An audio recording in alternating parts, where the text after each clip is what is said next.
BBC Radio London. Make a difference. And we've been concentrating throughout the period of COVID and the pandemic on people who are making a difference in all sorts of different ways. And we're going to talk now to Councillor Cllr Loakes, Chair of the North London Waste Authority, because he's been involved in an exhibition entitled Thanks for Trying to Recycle, that is at least, and he's on the line now. Hello, Councillor Clyde. Good afternoon, Robert. How are you? Yeah, very well indeed, sir. And well spotted for it thinking it was afternoon. I thought it was still morning. How time flies when you're having fun. Indeed. Okay, so let's talk about recycling. And I'm going to say where I stand on this, because I'm a really enthusiastic recycler. It's great to hear. Every Sunday night when the rubbish goes out, I'm out there dividing the paper and the plastic and the this and the that, and I make sure that all the food waste always goes in the food bin. But I still have nagging doubts. I still don't know if I'm always doing it right and putting the right stuff in the recycling. It is quite tough, isn't it?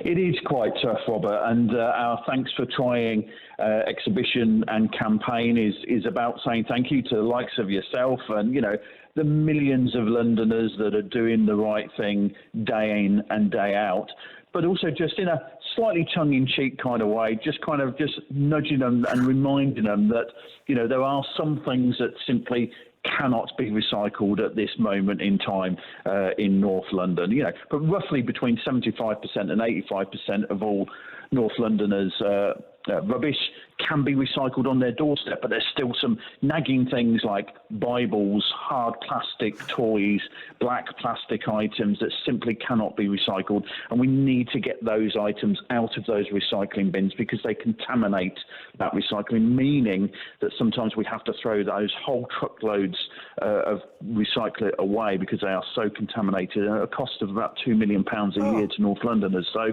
we're just trying to give them a nudge in a slightly comical way.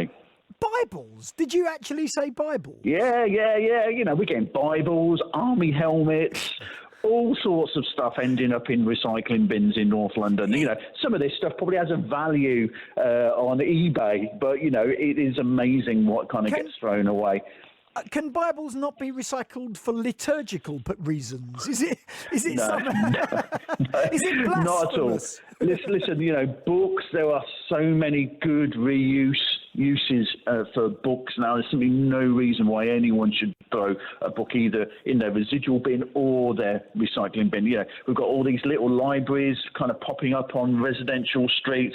There's always shops that they're keen to take in books that they can sell. And quite often there's a number of charities that will take books off your hands, whether it's a theological book or it's a kind of fiction or non-fiction book. So, it's a comical look at trying to just remind people, you don't need to throw these things in the recycling, sometimes even not in the residual waste bin. There's even a reuse aspect to some of these items, and someone can upcycle or reimagine. And you're seeing all the time on local Facebook groups, people exchanging things, offloading things, whether it's simply some cardboard boxes because they've just moved to a new house or home, or, a piece of garden electrical piece that they no longer tool that they no longer use. So, there are so many different options for just offloading stuff and quite often keeping it in use still. You don't have to put everything that you're unsure of into the recycling bin. How can people see the exhibition?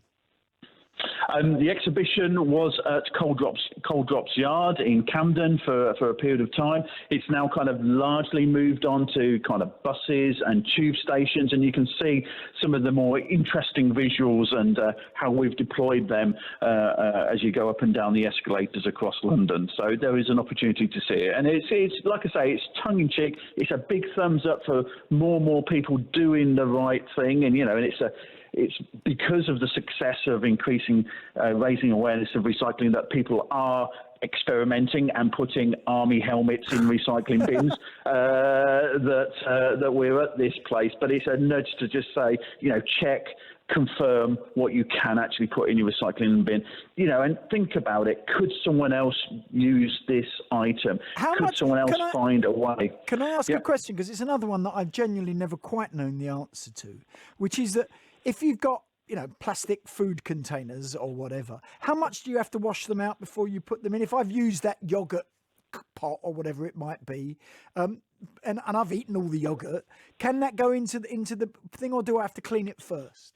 Rinse it out. If in doubt, rinse it out is what I always say. But of course, we can't recycle black plastic. So those kind of food trays from a microwave meal, other meal, we simply can. The technology does not exist currently for us to be able to kind of repurpose, recycle black plastic. So as long as it's not black plastic, then fine. Just rinse it out and put it in your recycling bin. That's fine. Okay. What? Are the rules the same across London, or does it vary in different boroughs or different parts of the city? If only, Robert. If we only had consistency, not just in London, but across the UK. But largely in the North London boroughs, there is a degree of consistency, and you can go on your local council's website to double check if you need to, or you can go onto the North London Waste Authority's website to double check what you can and can't recycle in your local borough. We're trying to make it as easy as possible, and like I say, literally, so in my home borough, Waltham Forest, 85% of all household waste now can be recycled on the doorstep. And we're constantly looking at ways of bringing extra items into the recycling stream. So very recently, for example, North London Waste Authority with London Energy has kind of procured mattress recycling. We're now recycling hundreds of mattresses every week from across the 7 North London boroughs. We're looking at introducing polystyrene recycling. Something's really tricky. It's really quite light. So in a kind of tonnage terms, it doesn't massively impact our kind of recycling levels. But of course, recycled polystyrene can go back into packaging, or increasingly for home insulation, which is a plus for the environment. Excellent stuff, and we've been hearing about that from Councillor Cllr Loakes, Chair of the North London Waste Authority. Clive, thank you very, very much. Thank you very much, Robert. Have a lovely day. BBC Radio London. Make a difference. Yep, it does. And I do. And I am really quite kind of committed and passionate about the whole recycling thing. But I think, like many, many people, you don't always know if you're doing the right thing. I try. God knows I try. But sometimes, you think, oh, can that go in? Can that not go in? The one I always struggle with, because I get a lot of them, and I don't put them in recycling because I'm pretty certain they can't be, is padded envelopes that you get, because I get sent CDs a lot and stuff like that and records. Padded envelopes, no, I don't think they can. Okay, let's play a tune. Let's play a tune I haven't played for a while, but I played a lot when it first came out because I like it a lot, and it's about one of my favourite parts